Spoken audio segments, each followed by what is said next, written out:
What is up, everybody? Welcome to DFS by the Numbers. These are my Draftkings MMA picks for UFC 319. We have Khamzat Chimaev going against Dricus du Plessis, and I cannot wait for this card. Probably one of my favorite cards of the year thus far. And yeah, it's stacked from top to bottom. So this card's kind of a weird one from a DraftKings perspective. So just a couple hours ago, we had 15 fights on this card. Just within the last couple hours, we lost 2 fights. We lost one of the tough fights, and then we lost King Green versus Diego Ferreira. So that hurts. I was really looking forward to that Ferreira-Green fight. But yeah, still 13 fights to work with. Can't wait to break it all down from a DraftKings perspective. Before we get into it, if you guys could do me a favor, like the video, subscribe to the channel, leave me a comment. That's all much appreciated. If you want to go the extra mile and support me more, check out dfsbythenumbers.com. Check out that DFS package where you'll find my fighter stats, targets, projections, ownership projections, rankings, prize picks, underdogs, sleeper plays, DFS article, and much, much more. Lineup optimizer. Check it all out at dfsbythenumbers.com. And also check out the sponsor of the show, and that is going to be Sleeper. Shout out to Sleeper. Use that code DFSBTN. Get yourself a 100% deposit match up to $100. They now have DFS on there where you could take the higher or the lower, and they got a lot of different stuff on there. They got significant strikes, they got fight time, they got finishes, round 1 props, takedown. They got a lot of stuff over on Sleeper, so go check it out. They got UFC on there, and of course, if you guys are into fantasy football, in my opinion, the best fantasy football platform out there is absolutely Sleeper. So, yeah, go use code DFSBTN and get yourself a 100% deposit match bonus up to $100. All right, let's get into it. Let's get into these fight doesn't go to decision lines. Which fights are most likely to finish? And up top, we got Mikhail Olazechuk going against Gerald Mearshart, minus 350 for the fight. Doesn't go to decision.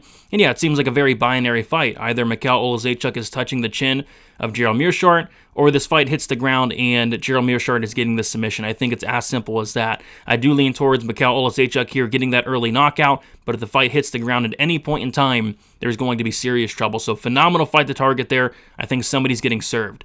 Main event. We got Khamzat Chimaev, Dricus du Plessis, minus 325 for the fight, doesn't go to decision. And how I'm seeing this fight and how most people are seeing this fight is Chimaev early or Dricus du Plessis late. I think Chimaev's going to have a good opportunity to get early takedowns, get DDP in some very bad positions, and potentially wrap up a sub in the early going. But if this fight gets to the 3rd, 4th, and 5th round, you got to imagine that's going to favor Dricus du Plessis, right? So I think it's Chimaev early, DDP late.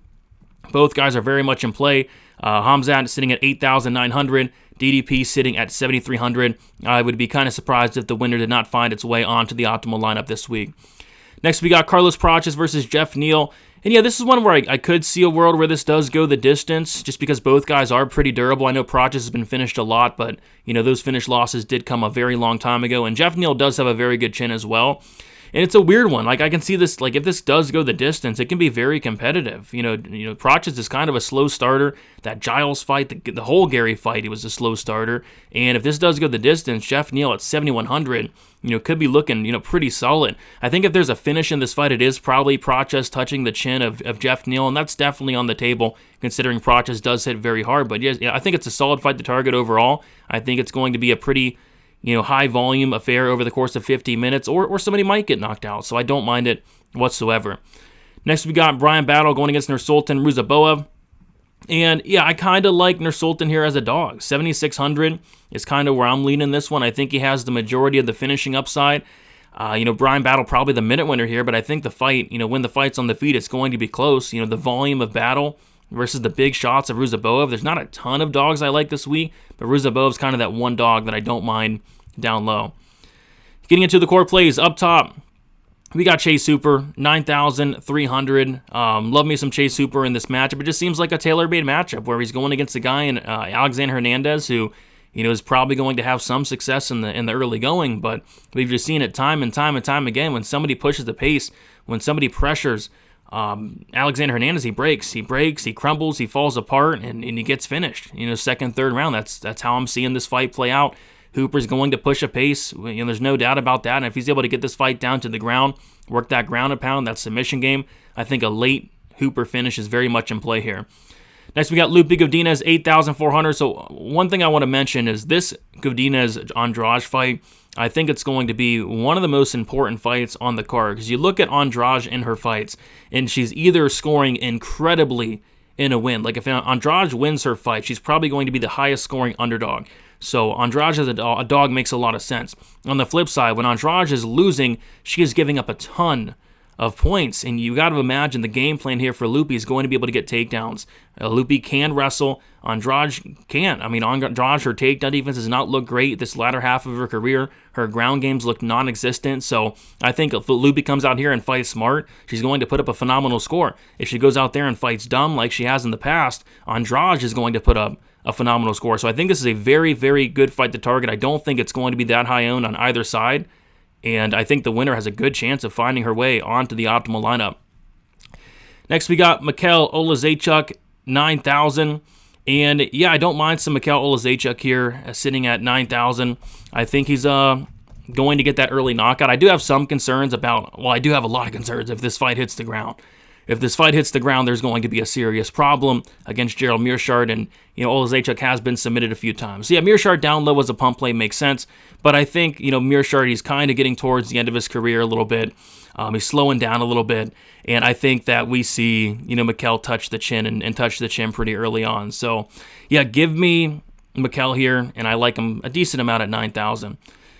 Next, we got Karina Silva, 8,800. Yeah, I don't mind some Karina Silva. I actually really like her to win this matchup, to be honest. I know it's a rematch. I know she lost the first fight, but that was 6 years ago. I think a lot has changed since then. I think Silva's gotten a lot better. She's training with the Fighting Nerds as well. And yeah, she has power on the feet, opportunistic submission game, going against Barbosa, who's, slows down, I think, even more than Silva does. Barbosa, who's low volume on the feet. And I think Silva has a chance to potentially finish here. I mean, we look at Silva, she has a ton of fights on her record. I think she has, almost 20 wins or 18 wins. 18 wins, 17 finishes. Like, that's unheard of. Barbosa has been finished before by knockout. Barbosa's been hurt a lot in her fights. I think a Silva finish is sneaky here. And at 8,800, I think she has potential finish upside. I think she has grappling, wrestling upside as well. I don't mind some Karina Silva there at 8,800.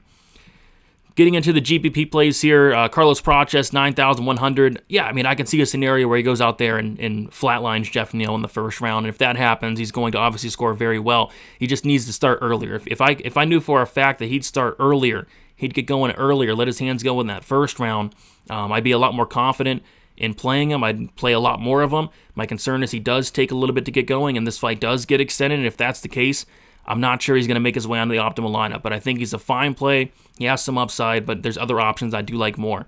Khamzat Chimaev, 8,900 was almost a core play for me, but I'm pretty split on this main event just because it's hard to be confident in one side. I know people are very confident one side or another, but I don't know how this fight's going to play out. I know for a fact that Khamzat will get takedowns early. I know for a fact that he will put DDP in some bad positions, but if DDP does survive the early going, it extends this fight, I'm not going to be that confident having Khamzat Chimaev in a million lineups, right? So I'm split on this one. I am going to have more Chimaev because I do think he has first, second round finish upside, but DDP as a dog makes a ton of sense as well, and we'll talk about him. Next, we got Aaron Pico, 8,200. So Pico at 8,200 is my preferred play on DraftKings. I'm actually picking Murphy for the upset. I actually think it's going to be a close fight. But if we're talking DFS upside, we're looking at who's going to score more DraftKings points in a win, and without a doubt, it's Aaron Pico. Pico has all the wrestling upside. I can see Pico going out there and landing a ton of takedowns. And if there's a finish in this fight, maybe Pico is able to touch the chin of Murphy. And Pico does hit very hard. He throws with very bad intentions. So from a DFS perspective, not a betting perspective, a DFS perspective, I'm leaning Pico here. I think all the upside is on him, whereas if Lerone Murphy's winning this fight, I think it's a greasy decision where Murphy's not going to get takedowns. I don't think Murphy's knocking him out. I think the DFS upside is in favor of Aaron Pico there. Next, we got live dogs. Got a couple here. We got Lerone Murphy. We talked about 8,000. I think he's a very live dog. I think this is going to be a close fight. I don't think the odds really reflect how close this is going to be.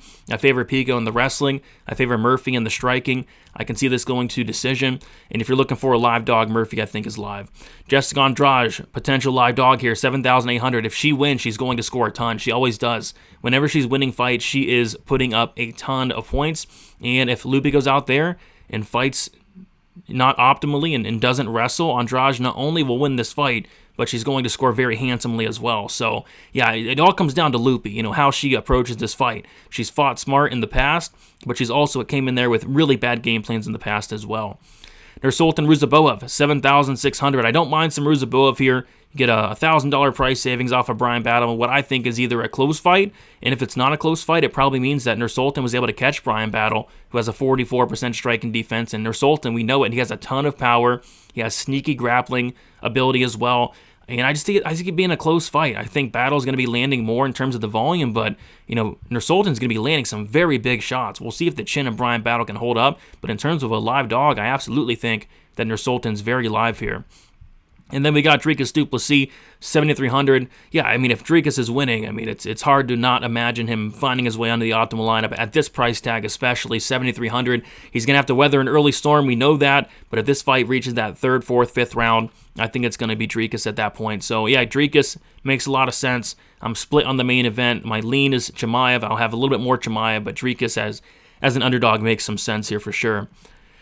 Pump plays. You could also throw Jeff Neal in there at 7,100 as a potential pump play. I think the fight could be competitive if it does get extended. But yeah, Meerschaert is the pump play this week. I mean, anytime Meerschaert fights, he's a pump play. He's a dart throw. He wins a lot of fights that you don't really expect him to win. He's like a Paul Craig, you know, in fights that he's getting beat up, he'll all of a sudden get to the back and choke you out type thing. So Meerschaert, pump play, dart throw. Don't ignore him.